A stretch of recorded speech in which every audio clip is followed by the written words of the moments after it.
Hello, welcome and welcome back. This is Jacob and today we will continue the module short story narrations for the various operators in Arknights. Today with the second one for Operator Shining. For the first module and its short story, you can find a link to that video in the description of this one at the very top. But today we shall proceed into our newest addition, the module titled Followers. So as always, story first, and then we take a look at what the module brings to Shining. As for the art of the module, as always, well, pretty much what you expect from ritualistic equipment, I guess. We have a golden skull, we have a ritualistic knife, some other trinkets around as well, a belt, some leather, a pouch what looks like in the back, and very interestingly, Shining's name in golden letters in the back. Now, I'm bringing this one up because I want to point out something later, but more on that when we're done with the story. Once again, the module and the story are titled Followers, and this is how the story goes. At the interval where evening crosses into night, more fall. These people flee for their lives from the battlefield, but sickness has captured them part way, with death shortly to follow. A dying boy has lost the strength to struggle. His mother kneels at his side, but all she can do is hold him close, like one would their newborn. Sensing how the body in her embrace holds warmth no longer, a noise rises from her throat. It is more a cry than a shout. Seeming to heed her voice, the boy's weak chest gives a light flutter. Then another. The movements from the body's deepest parts grow distinct, as if what life force has passed now returns again. Practically leaping to her feet, the mother clutches tight the hands of the strangers who arrived here before them at some point. At a glance, she recognizes the two as Sarkas, but whether they are the gospels of life or the emissaries of death, she can do little but beg. The white-robed Sarkas places her hand to the chest of the ailing. The black-cowled instead lowers her gaze down at them. What remainders of sunlight still strain past night's shade sink now into the pallid eyes of the dying. Gaze meets gaze again between he and his mother. From their start to their end, the memories which engrave each passage of a person's life and the emotions held therein seep out from themselves, circling them together with the faint light of the setting sun. It is a light of no warmth, and ceases now to flow. Simply its journey is from the eyes of the dead to the eyes of the living. A teardrop falls from the mother's dried face, whereupon this instant elapses, and night finally enshrouds one and all as equals. Shining silently watches the last wisp of twilight pale into the night. Legend holds that once, in ancient Kazdel, was a white-horned king of Sarkas.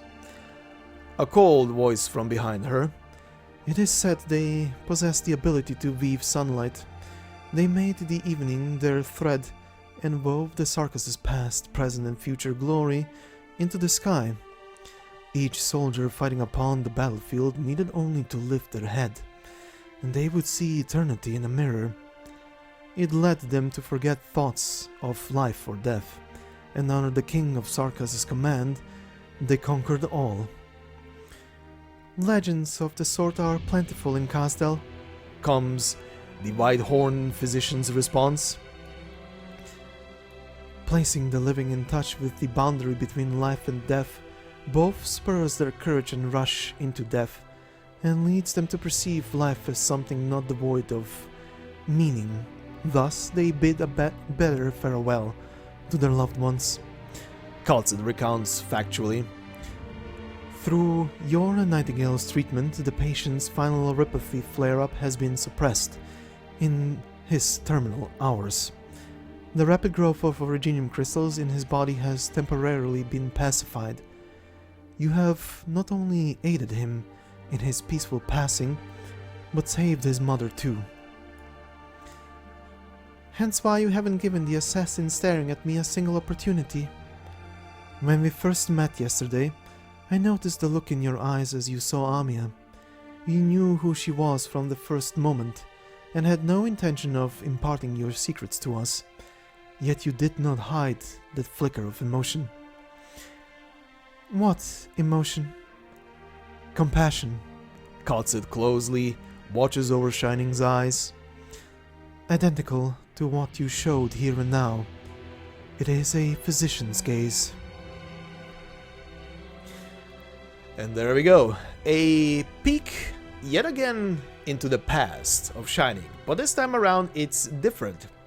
This time around, we get to see one of the very first, if not the very second, technically, meeting, and maybe potentially the first deployment together with Rhode Island personnel, and it's none other than Kal'tsit, who is accompanying Shining and Nightingale on this deployment, I guess, to save some refugees from a war zone, from the looks of the text.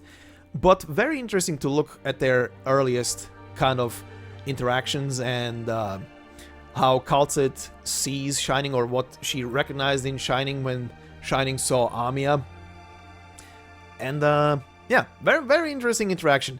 This is one of those things that you don't really get much of when it comes to just story stuff, wherein in the main story you barely see any kind of appearance from Shining, very little, until very later, and I'm not gonna spoil what that entails, of course. That one is a bit, kind of a big moment, but she does not really interact much with Kal'tsit in the story itself.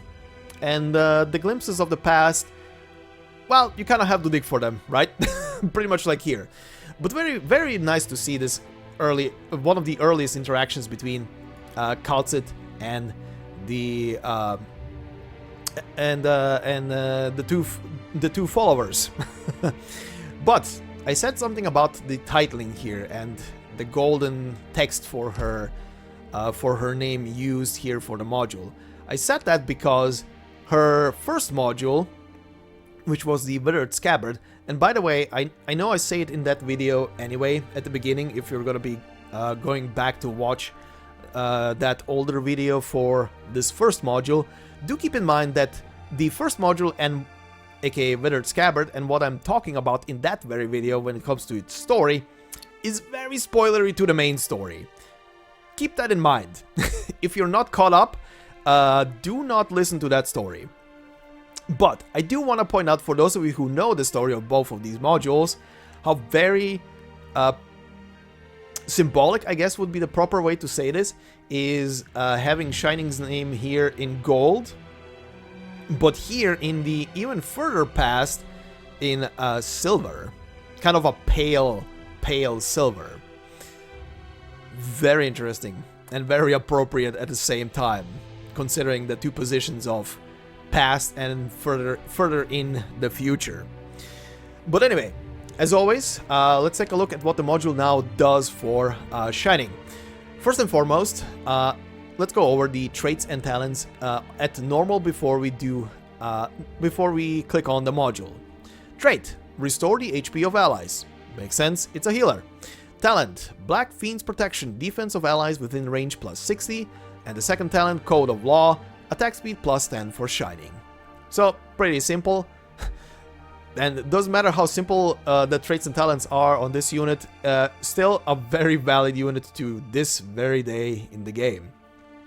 However, what does the module do here? So keep in mind that the module, as most of the recent videos are, this one is on stage 2, so the stats and the changes in the talents and traits will be reflected from that.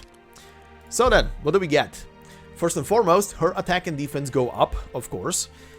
We do get a second trait, which now says when healing allied units with less than 50% HP, increases the heal amount by 15%. That is a nice heal increase. However, do keep in mind that the unit she's healing has to be under 50% health, aka under half of its HP, to be affected by an increased amount of healing. The other thing that gets upgraded is Code of Law, her second talent. As a reminder, at normal it is just a attack speed of plus 10 increase for Shining. Now we have attack speed plus 15%, and we get essentially two separate kind of buffs that are activated depending on if you have skill 2 or skill 3 equipped. If you have skill 2 equipped, as a reminder, skill 2 is her shield. The next heal grants the target a barrier that lasts for 3 seconds. The barrier can absorb damage equal to 35% of Shining's attack, and it increases the target's defense by 35%. So, if you have that skill equipped, she gains a buff of plus 15% attack, which is nice that, as I just read it out, the shield depends on the attack value of Shining. And also, obviously, healing depends on attack value. Now, if you have skill 3 equipped, she will gain a passive 0.45 SP per second regeneration while that one is on. Her third skill, as a reminder, and ignore the fact that this one is on Mastery 1, I have no idea why I went to Mastery with this, but whatever. At this level that I have it on, it is a attack plus 40% buff, and while it's active, of course, and all allies within range gain a defense of plus 70%. So it's a flat out defense buff for anyone inside of her range, which is pretty good for her. Of course, she's a healer, and an attack buff, which means she heals for more. But pardon the swapping there. But keep in mind that this is a very SP heavy skill. 120 SP is required to activate this skill. Now when you deploy her, she will already come with 105 SP preloaded, or I think it's 100 on a level 7 skill, but on masteries this will go a bit higher, as well as these values will go up higher. But still, when you are waiting on this one skill to recharge, it can feel like an eternity. So this makes it a tiny bit better, actually. But does level 3, or rather rank 3 of, stage 3 of the module make it better? Well, if you have skill 3 equipped on stage 3 of the module, you gain a plus 0.6 SP per second. Definitely better. Definitely better. Region still will take probably an eternity, but better. The attack speed value does not change, it stays on 15. However, if you have skill 2 equipped, and this one is probably my favorite out of this one,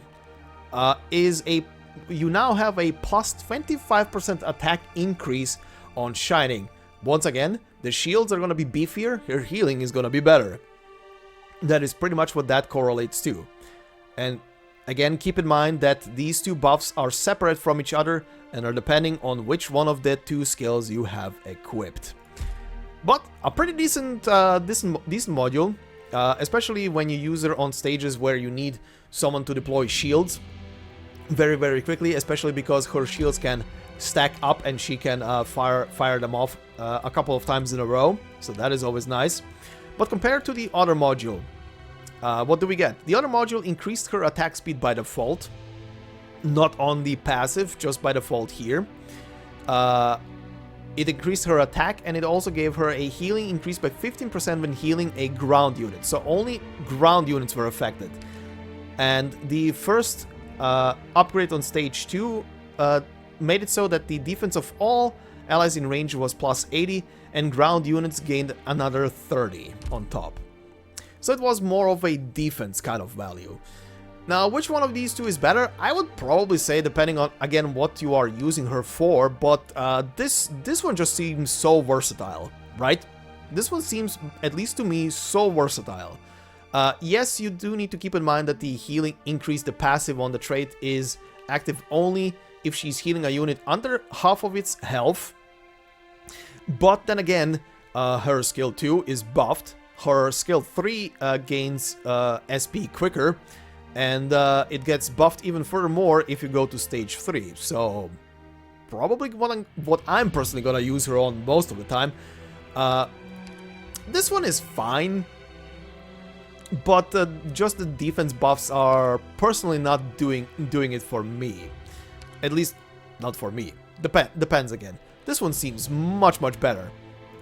Especially because in recent times I have personally used her own skill 2 most of the time, and yes, she is somewhere on the list to finally get that mastery done. But anyway, enough of rambling. Thank you very much for listening. Hope you enjoyed the short story. This one was a bit on the sad or depressing side of things compared to some other ones, but yeah, the stories in this game are always all over the place, from happy to casual to oh hey, I think I lost a limb, oh hey, I think there goes my head.